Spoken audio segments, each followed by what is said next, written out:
Welcome to the LFW Network. I am so thrilled to be here with Janine Firpo. I met Janine at FinCon last year, and it was kind of random. I was a good friend with my friend Esma and Wendy Velos, and they were like, hey, are you going to the social justice kind of meetup? You know, it's a good place to meet people. And I said, sure. It was my second FinCon. And I get there and I hear and meet Janine, but not just her. I remember there being a circle of women that gave you so many props for teaching them how to invest. And I was so touched by that because, you know, as women, we don't really see other women talking about investments, at least not in that setting. And I said, I have to meet Janine. And she was gracious enough to give me her book. So thank you, Janine. You're so welcome. Janine Firpo with us, LFW Network. Welcome. It's so Thank good to have you here. It's delightful. And it's delightful to be at FinCon. I know. This is my second one. And you know, last year when we did the social justice meetup, there were like 40 people. This year, 95.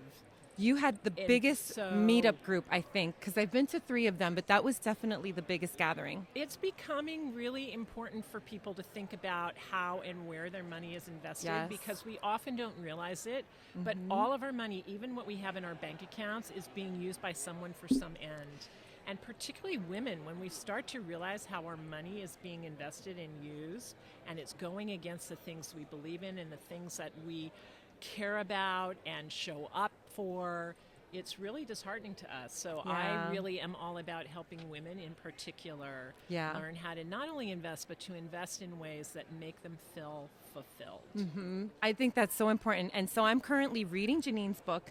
This is really, really interesting because, you know, I've been investing, I want to say, since college. When I got my first job, I worked in entertainment. And I worked for Sony Music when it was Sony Music before we merged with Bertelsmann. And I was a temp. I wasn't an employee, but one of the things that they offered, what they called the floaters, meaning we would float around to different labels in the building. We made an hourly wage, maybe $18 an hour, but we were able to participate in the 401k. And so that's not something that's very typical of 1099 workers. And so I remember my HR person, Kathleen Kelly, still remember her. And she said, look, Lorraine, it's not much, but we'll match whatever you put in. And I still don't think I understood what that meant. It's huge. 5 years working at Sony, and when I leave to my next job, I should have, in hindsight, I'm like, I should have left my 401 there. But Kathleen Kelly was the only one that talked to me about a 401k in the 20 years that I worked in the music business. That's terrible. No, it's so important. And it's actually, and the fact that you started in your 20s, brilliant. I did too. So I started investing in my late 20s. I bought my first home before I was 30. Wow. And I have invested ever since. So I've been investing, oh my God, for almost 40 years at this point. Wow. And it's so, so, so important. So I want to tell you something about what happens if you start investing even tiny bits of money, even $25 a week, okay?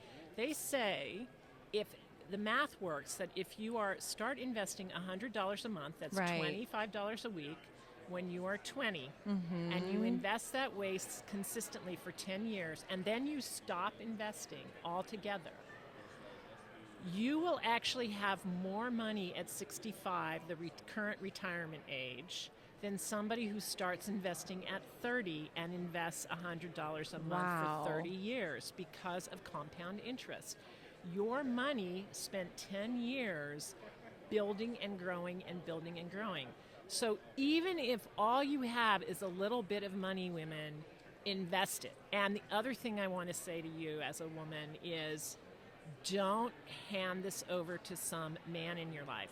Please take advantage of and learn about your money, become financially fluent yourself. It is great to be financially free. Susie Orman, who I know is... I love Susie Orman. Okay, great. She was one of my first investment heroes. Good. Well, she's the one that yelled at me for not investing. Good. She talks about financial independence. Yes, she does. And what she means is you can be financially free, which means that you don't have to worry about money. But if you don't understand your money and you have left that in somebody else's control, whether it's a male advisor, a female advisor, your spouse, whatever, then you are not financially independent and you are at other people's whims, and they can take advantage of you. They can do things with your money that you're not aware of. It's really important for women to step into their own financial power. So important. You know what's funny? You mentioned that, and I definitely want to get to our questions, but I think that dispels a myth, and I'm so glad you brought that up, because I think when we get a financial advisor, the first thing we're thinking of is, I took control of my finances. I hired Edward Jones. I hired Merrill Lynch. I took care of that, and someone's doing that for me, so I can kind of get back to the other parts of my life. But if I'm honest, prospectuses come in the mail, or I'm not really checking Morningstar. I never really thought about it that way, like not being fully independent, meaning I understand exactly what I'm paying them to do. Exactly. So let me give you an example. Yes, I have please. a friend who is at retirement age, and she has been putting money into 4 retirement funds that were provided to her by her company. Mm-hmm. She showed me she's ready to retire. She showed me what she was invested in. She was invested in exactly the same fund in all 4 of her retirement accounts, which means she was not diversified. Wow. And when I looked at the returns that fund was getting, she had been underperforming for over 25 years. Over 25 years. Another person I knew, another woman, showed me some of what she was invested in. She had been sold a fund by an investment manager. Right. She was paying a ridiculous fee for it. It was like 2%. And the broker who sold it to her was not even in her life anymore, was getting 1% every year. So if you're not paying attention, and if you're not asking the right questions, then you don't really know what's happening to your money or what they're really doing with it. And if you care about the world, if you care about your family, your community, if you want to raise up other women, which so many of us do, if you want to see gender equity, if you want to see racial equity, if you want to hand off a clean, livable planet to your children and have it there for future generations, you need to be paying attention to what your money is invested in. That makes sense. So let me give you an example of that. So I think this is a really this is going to be a story that I think a lot of women who are young mothers will recognize. Okay. One mother I know has children in elementary school. They're back in school. She cannot sleep at night some nights because she is scared to death that her kids won't come home from school. They will be killed in a school shooting. They are having shooting drills at her kids' school. And my bet is if she's just invested in a normal way, her money's in the gun industry. That goes against, she is using her money to help support the very thing that is terrifying her and causing her to actually think of not only living the state she lives in, but the entire country. This is crazy. Yeah. It's crazy. Yeah, and it's tough. I mean, even me as a mom, I know that there are drills at my son's school. I'm from New York originally, but now we're in Connecticut, and it's just the way of life now. It's almost like a fire drill. But it shouldn't and they do, be. Right. But I don't think we ever aligned that with investing, which is what I found so interesting. And if you think about it, major legislation, major movements in the country, I mean, they're the ones that get across are the ones that are backed by big dollars. But I don't think we see our money as wielding that kind of power. But it should. Just because it's only our $25 a week. It doesn't matter. So it doesn't even matter what. It adds up. It adds up. In fact, we are going through the biggest wealth transfer this country has ever seen. By 2030, women are going to control $30 trillion in this economy. That's 3 times more than we control now. Money is power. And when we start moving money into the things we care about, things change. So I'll give you an example of that too. So one of the things that I do at this point in my life, I've built some wealth. I was not always this way. I started poor. And I saved. I was doing FIRE before I even knew FIRE was a thing. And I was doing it because I had something called bag lady syndrome. And that is?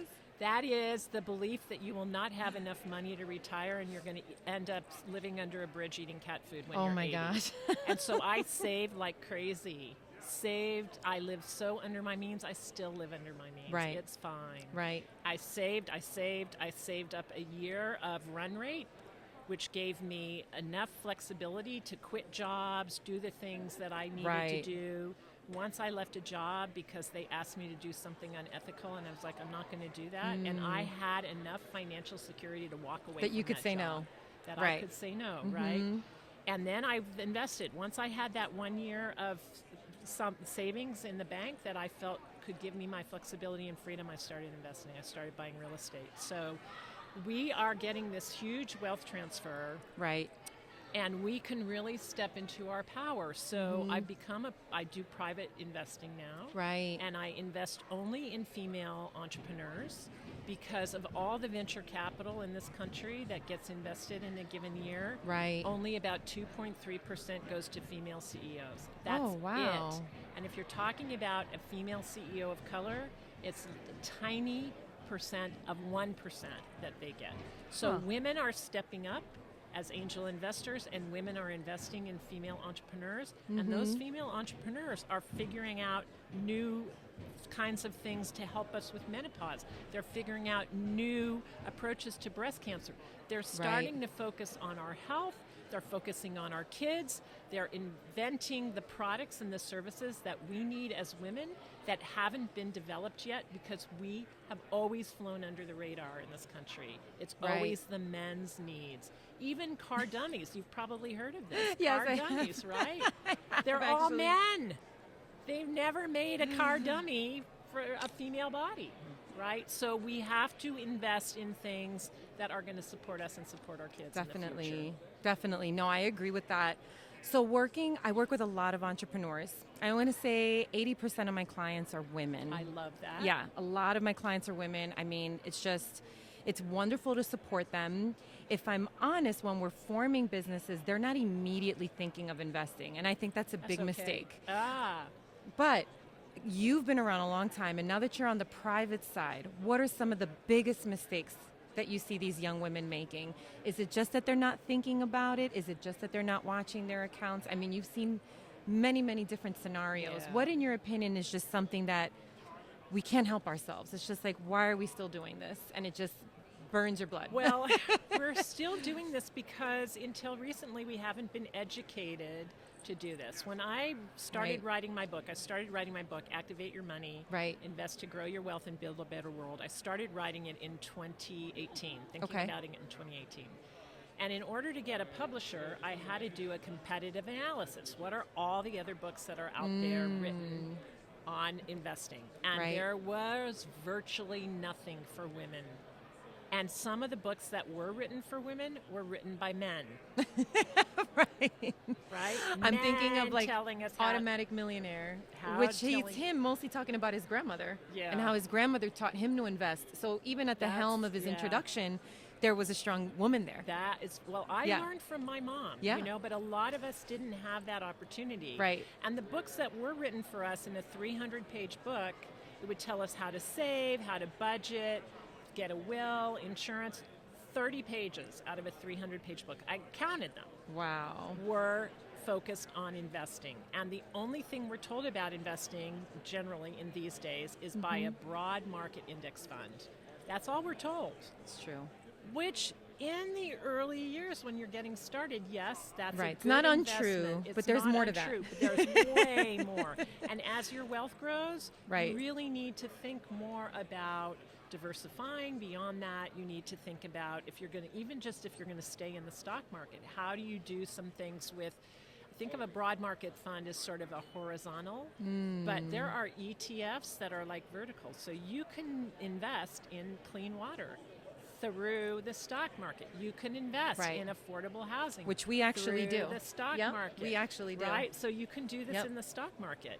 But then you can also think about your bonds, you can think about your cash, and then if you have enough money and you want to start playing with private, that's where things get really fun and really interesting. Right. And then real estate, which is a big topic at FinCon. Yes, it was this year. Another way to build wealth, right? Is real estate. So I just stepped into that market recently with my husband. We're serving in the Coast Guard, and because I have student loans, and all my viewers know that I'm very, very transparent about how much I owe. So that's why this was really important.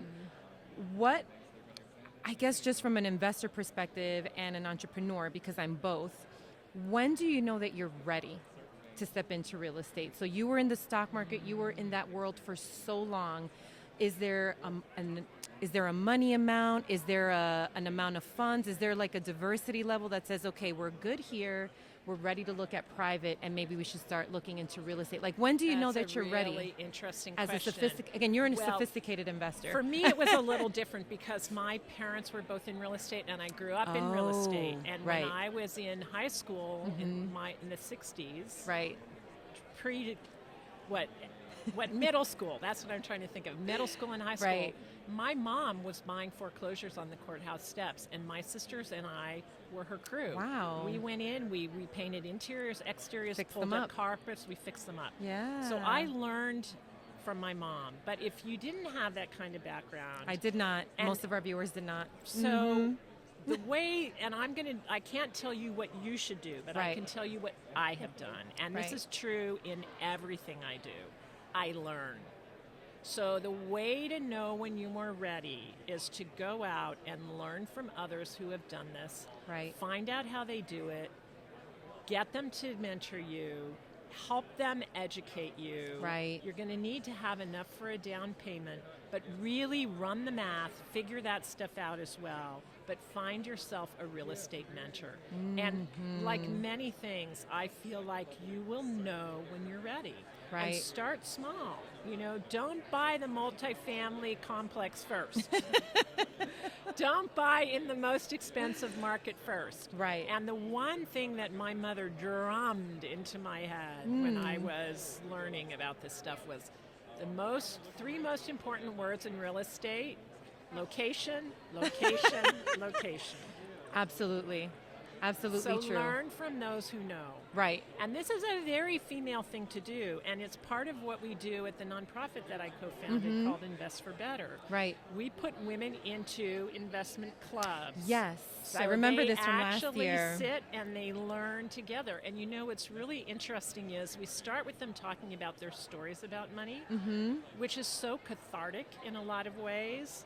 I've seen people crying at these sessions. I just want to, remember that from last year. There were some people in your groups that were so emotionally attached either to what happened to them financially or the fact that they had overcome that, we'll call it money trauma, but we've all had it, whether it's cultural or just the way we were raised or just consequence. And remember these women just saying, Janine, you saved me. You saved me. And that was, it stayed with me. It's been 2 years, and I was I just have to talk to Janine about this. But didn't mean to interrupt, but I do remember that. I do remember that. It's really powerful. And I think another thing that happens is women start to realize they know more than they thought. And they are so willing to share with each other. They are so willing to share with each other what they need, and they're so willing to uplift each other. It's really important, I think, for us to be in community around this conversation. Right. We don't learn the way men learn. I know men who learn about money and they go out and they do all the research and they dive deep and they compete with each other and they're all about what kind of financial returns am I going to get. They're more inclined to be interested in investing in individual stocks. Right. That's how my husband invests. My husband and I got married late. Our money is 100% I was going to say it's very, very well organized. No, and it's separate. It's 100% separate. Right. Which is so freeing. I can do whatever the heck I want to do with my money, and he has nothing. And he has nothing to say about it. And similar with him, right?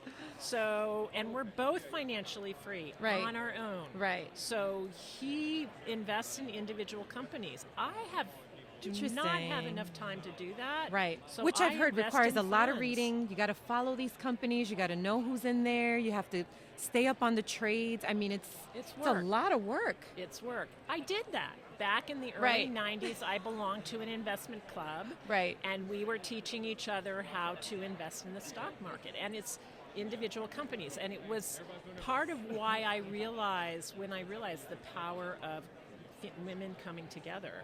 So back then, we would get together once a month for wine and dinner, Yeah. and then we would all have a little social time, and then we'd get down to the business of investing. And then talk. And when I wrote my book, I knew I wanted it to be used in that way, and that's sort of how Invest for Better came together too. Wow. Well, that's my goal. I feel like I need to finish the book, and that's definitely that I definitely want to come in there because I wasn't an investor last year. I just had my fund, my IRAs and stuff, but this year I am. So I feel like just part of that responsibility, and I think those women could help keep me accountable for things that I may be overlooking, things that I'm not doing, or Lorraine, if you have real estate in this, why haven't you done your annual meeting? Why haven't you done this? So come and join one of our circles. I would love that. Actually, a couple of people that I met here last year have done so, and it was a big enough impact on them that they've started moving their money into things that are more values aligned, which feels really good. I mean, I can't tell you how great it feels to get, so for example, my banks are local banks in my community that are providing loans that the big banks won't. So they're providing loans to minority residents who are underserved, who are getting loans for homes, for schools and education. They're getting car loans through my banks. Right. For small businesses, to women, they're funding small business owners. And I get to hear about what my money is doing. Once That's I got a amazing. pound of coffee in the mail from my bank. I love coffee. That's awesome. It was awesome because they were supporting this female entrepreneur who was starting a coffee roasting business, and I got a pound of her coffee in the Look mail at that. to encourage me to buy more of her coffee, right? Does your That's bank genius. do Does your that? bank do that? I'm gonna ask. I'm gonna ask mine. I doesn't. also bank with a local small bank, but I didn't even realize that they could do that. I didn't even I think got that was a thing.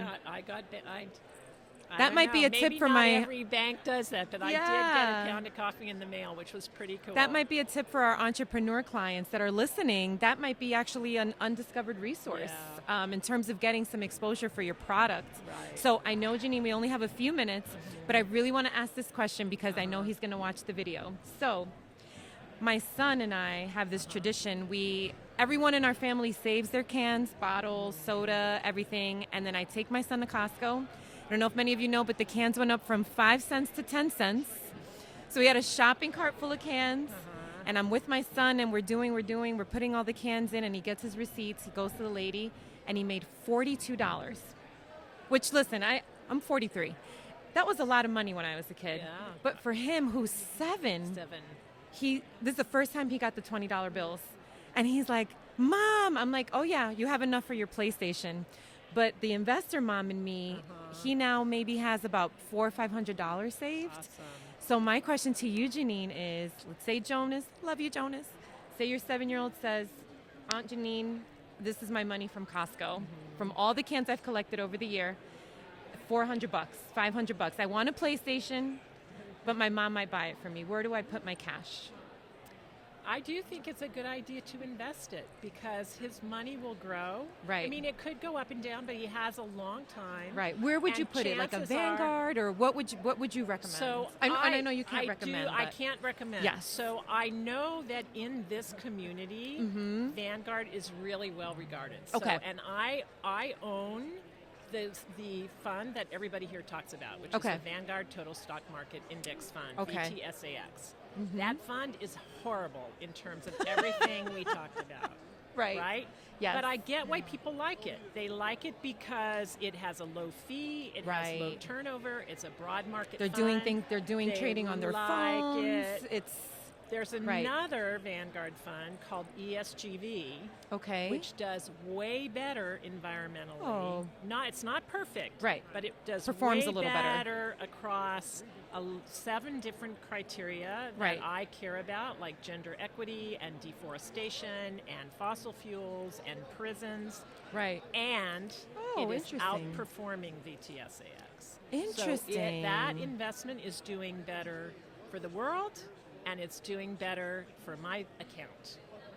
I love that. What I would say is invest in the stock market. I think it's a great place to be, but find an investment that does well for you financially and for the things you care about. And you may or may not care about the same things that I do, but you can find things that matter to you. Yep. So, for example, one of the things you told me was that you're Catholic. I am. That's a value to you. Yeah. Did you know that the Pope has actually put out guidelines for values-aligned investing for I Catholics? did not know that. Did you know that there's an S&P 500 Catholic Values Fund? Really? Janine, you're speaking my language.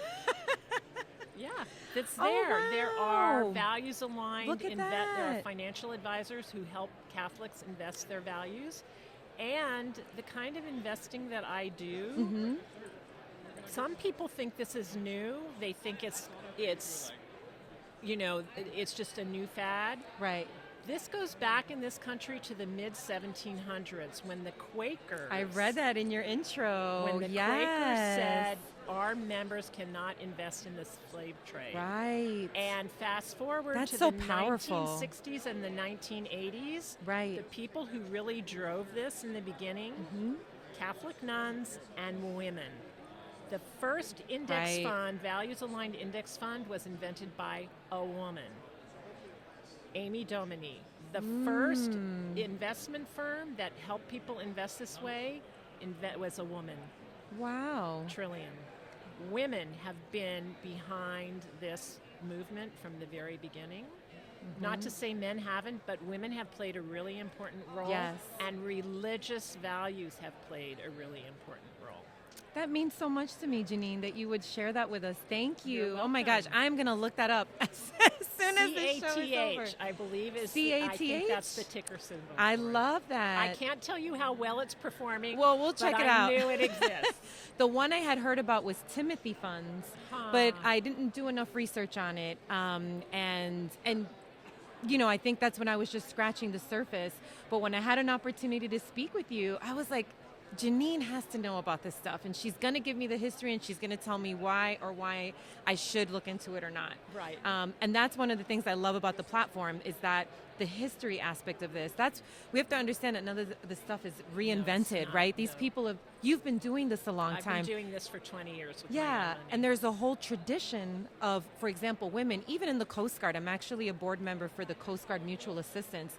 That was the League of Coast Guard Women in the early 1900s. And these were spouses, these were women who were caring after, members that were out in the field, KIA. And there were a lot of reasons that women had to bond together to protect the family units, the men that were out, being deployed and being sent to wherever they were sent.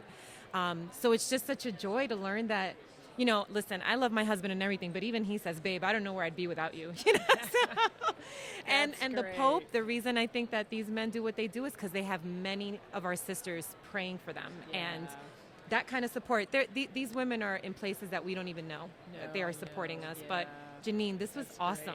This was awesome. Thank you so much. Thank you for taking the care to answer my questions. And for our viewers, do you have your book with you? I actually do have a copy of it. And I am going to make sure that I post all of Janine's notes, contact information, where you can get her book, which I'm actually in the middle of, Activate Your Money, Invest to Grow Your Wealth, and Build a Better World. Right. Amazing book, and I will say, because sometimes my viewers are not very patient, the text is a little small, y'all, but you have to take your time with this book. There is history, there is tactical advice, which I'm a big fan of. You're not going to just read this book and say, okay, I need to find another. Janine tells you exactly what you need to do to get started or continue on your investment journey. So this is it's also a great resource. Reference Guide. It's something you'll go back to again. And one of the things I say is investing is a marathon. It's not a sprint. Yes. And we were just saying that. One last story for you, because Please. You have talked now a couple of times about the Coast Guard, so you'll appreciate this. So I was, for many years, a marathon runner, and there is this race that happens in the Bay Area where I live. It's a 200-mile race. Okay. And you run it as a group of 12 people. So different people take different legs, and I wanted to run that race, and I knew nobody who could do it with me. And so I put my name out on this forum. Anyway, I ended up running with the Coast Guard. So I had such a blast with them. I can't even tell you. Men and women, I spent a day and a night with them running 200 miles, and it was one of the most fun experiences I've ever had. I'm so happy to hear that. I love the Coast Guard. Oh, I'm so happy to hear that. Well, on that note, thank you so much, You're Janine. so Thank you to our service members, to all of our listeners. Thank you so much for joining us. This is the LFW Network. Stay the course. God bless you. See you soon.